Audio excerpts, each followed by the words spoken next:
let's get back then to what you started with a little bit, with our contemporary sort of take on Halloween, in 21st century America. Now, I'll just say, like, when I was growing up, it seemed, maybe I'm wrong here, but it seemed a little more innocent. Like the outfits that we wore was like you're dressing up as your favorite baseball player or as an astronaut or Indiana Jones or something like that. Decorations were like, your jack-o'-lanterns, maybe a little witch, hanging thing. But one thing that I think seems noticeable to me, maybe see in the comments how other people feel about this, is that since we might say, and this sort of goes back to our previous podcast on sort of the church not doing its job and, the state or politics taking over in its place, but the church not really claiming Halloween or this as a day of observance. And of course, we would have to get into theological distinctions there. Like, is that something that evangelicals could even do given the Protestant heritage, or is it really only a Catholic thing? But, and there have been attempts by evangelicals to do alternatives to Halloween, like fall festivals or so on and so forth. And I'm laughing because Yeah. the modern understanding of Halloween is tied specifically to Protestantism. So, for example, Martin Luther nailed up his 95 Theses on October 31st. That was intentional on his part. Yeah. But Halloween becomes Halloween in the modern sense, not because the day was a celebration of something supernatural. It becomes Halloween in the modern sense with masks and costumes and things because there was a rebellion of the Catholics against King James and some of the Protestants. There was a man named Guy Fawkes, Fawkes, who in 1605 had a plot to blow up King James with gunpowder. And he rented a house next to Parliament and planted 36 barrels of gunpowder in the cellar. And Parliament was to open on November 5th. Now, Fawkes was caught trying to set the fuses to the gunpowder cakes. He was tortured and confessed, but he was a devoted Catholic. And because of his survival, James ordered that the people of England should have a great bonfire in the night of November 5th. And it's to show, hey, we'll burn all this gunpowder. It didn't explode on us. And on top of the fire, they put an effigy of Guy Fawkes in there. And so you have this. This is where modern Halloween celebrations of masks and things really have their origin, is in Guy Fawkes Day. And they start to merge together, especially when the Irish and the potato famine, they leave Ireland, they come to America, and, it all starts to blend together. First, those trick or treats were actually they were almost a threat, hey, give us something or we're going to tip over your outhouse or something like that. Right. But really, that is an American invention, and that doesn't happen until after the Depression is off. Yeah. So it's funny because it is Roman Catholicism versus Protestantism that kind of spurs this whole thing to its modern impetus. Right. That's a good historical point to me. But I would say, like, our current the way we celebrate or Halloween today is almost utterly devoid of anything religious, Christian, right? I mean, it's become a very secular day, not unlike maybe very party day, not like St. Patrick's Day, which would maybe be analogous, which is just a drinking fest at this point. At least that's what it was when I was growing up on the south side of Chicago. Nobody really had a clue who St. Patrick was or what he did. Water green. Yeah, right. But it seems to me that from my childhood in the 80s, 70s, late 70s, early 80s, that at least the imagery, the symbols, the things around Halloween have gotten just, I don't know, in a sense, like more darker, right?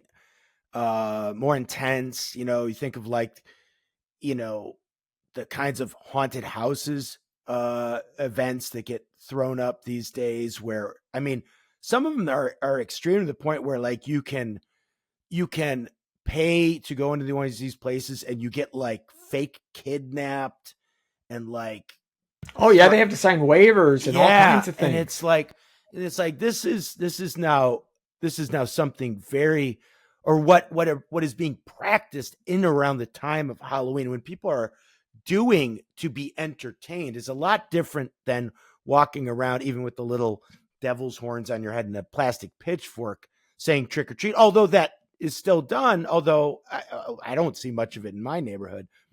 But what's being offered as sort of Halloween entertainment, or I think of the decorations. I mean, my goodness, I don't even want to take my kids into Home Depot at this time because some of the things, there's these lawn decorations that they're selling.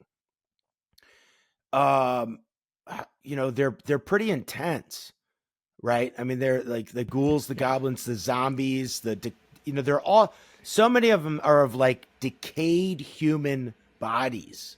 Right. Right? And Which I think is well, very interesting as well. a lot of this, what has happened was within the last 30 years, Yeah. really. Yeah. What they found, and television has contributed to this because many sitcoms, especially in the Friends era, right? Before, you used to have, even sometimes in the 80s when it was a family-based sitcom as opposed to a friend-based sitcom.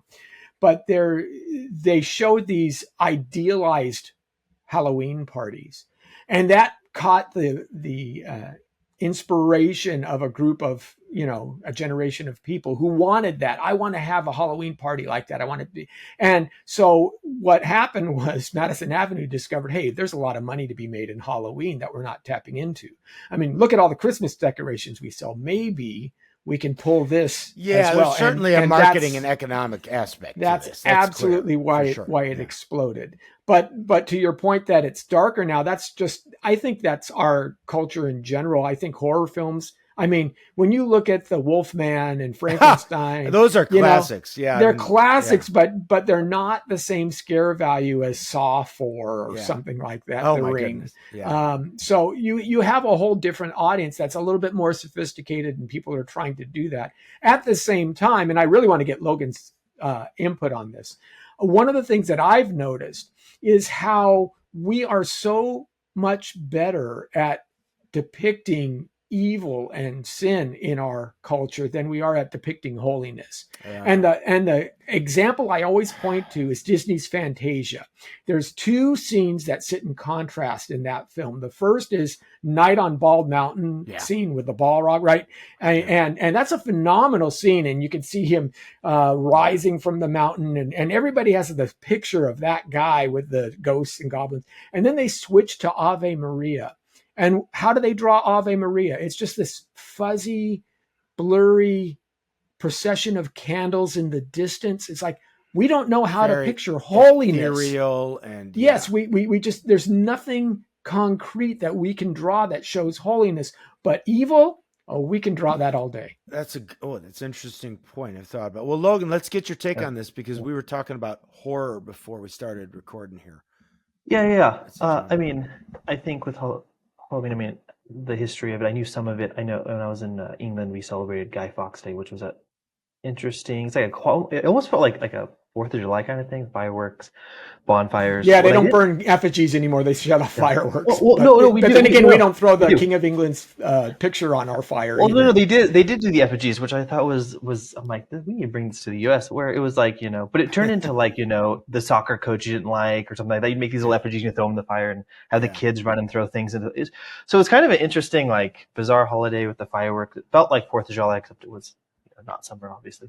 But it's this sort of turn on Halloween, which was this horror aspect. And I don't know, maybe this is just like my more nuanced view or just something I've developed over time trying to interact with Halloween. I grew up in like the conservative Christian, Calvary Chapel, like, we don't do Halloween. And I was always like, well, it's a cultural holiday and we should probably interact with.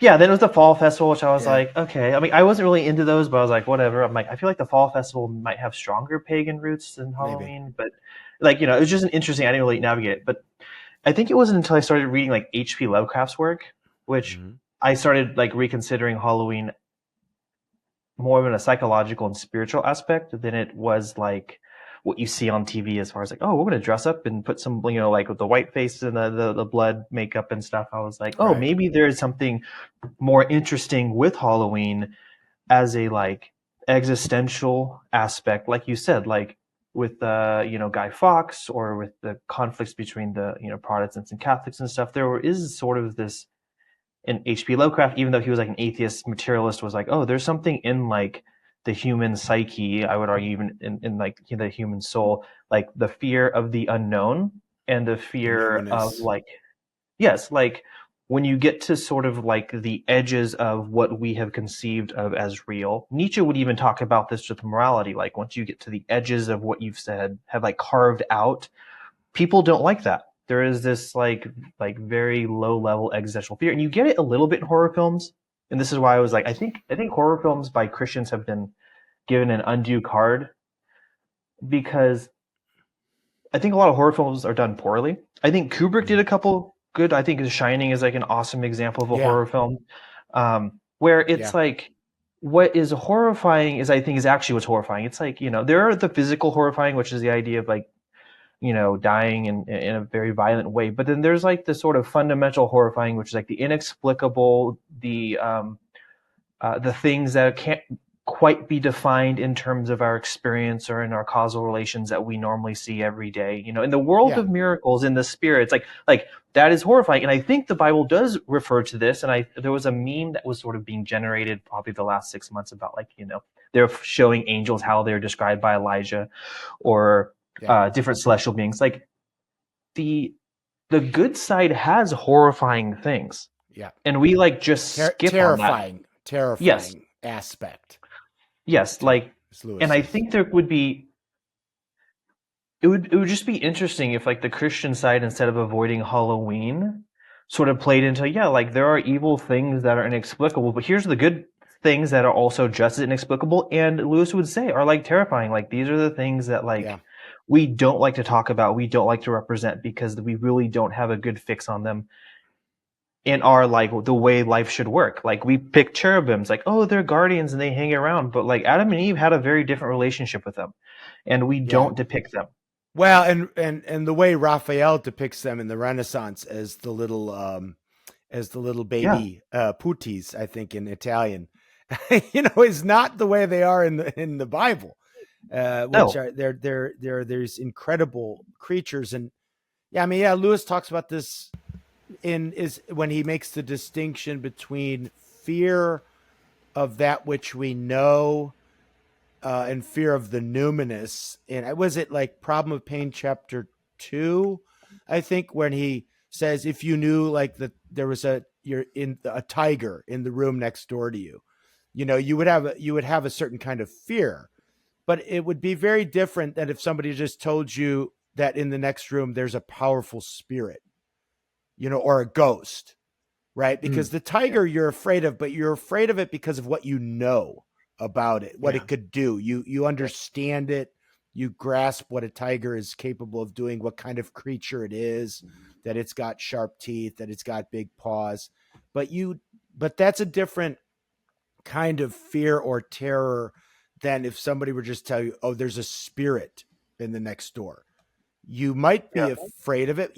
Maybe you don't even know that you're afraid, Yeah. but you don't even know why you're afraid of it. Or how to handle Well, it. and Yeah. I think what Lovecraft does well is like he takes it to the next step. Is like we have ways of explaining the unknown. Like, oh, it's a ghost, and a ghost is this quasi-transparent thing that can move through walls, and maybe they can possess you, maybe they can't. Lovecraft, I think, does a good job of going to the next level. Is like, well, there might be things that are terrifying in ways we don't really have a handle on of what it actually means that they can do or what they exactly are. Right. And I think this is what you see in some of Elijah's descriptions or something like even, where it's like, I'm looking at a creature and I think it's a creature because it's moving, but I don't know, like there's nothing I can describe that is here among us that would adequately represent what I'm seeing. And I think that's like the next level of like this is what Lovecraft will call cosmic horror. But like, I do think that like there is an interesting conversation to be had with Christians of saying, hey, we can actually it's not the point of worshiping or even, but like having a day that does express the low level questions of our relationship to God as a being that is totally other in a way. And it's very hard to conceive of what it means to sort of have that relationship with him. And I think it's an important thing to at least consider. Well, I like how Chesterton put it. He says fairy tales do not give the child his first idea of the bogey. What fairy tales give the child is his first clear idea of the possible defeat of the bogey. The baby has Yes. known the dragon intimately ever since he had an imagination. What the fairy tale provides for him is a St. George to kill the dragon. And I think that's an important point in all of this. What we don't want to do in Halloween is to celebrate the evil. We want to, I wouldn't, for example, allow my kids to be dressed up as demons or witches or things like that. But I don't say that they only have to dress up as biblical saints either. If you want to be a Captain America, if you want to be a Mario from Super Mario Brothers, whatever. Something that's representative of the heroic, the good. Or even, there's even aspects of redemption in showing, if I dressed up as the ninth circle of hell, for example, from Dante's Inferno or something like that, or the Scream, could right? You do that? Well, I don't know. I'd have to think of Sea of Ice or circles around me. Okay. But you see what I'm saying is it doesn't have to be. There's redemption even in the Inferno because it provides a contrast between what you should see, what there should be, and what there is. Okay. So I think that there can be that if you were, Munch's The Scream, for example, if you could paint your face to look like, that kind of guy. Oh yeah, that would not the movie, but no, the painting. Yeah. Yes, So there's value in that because it teaches you something.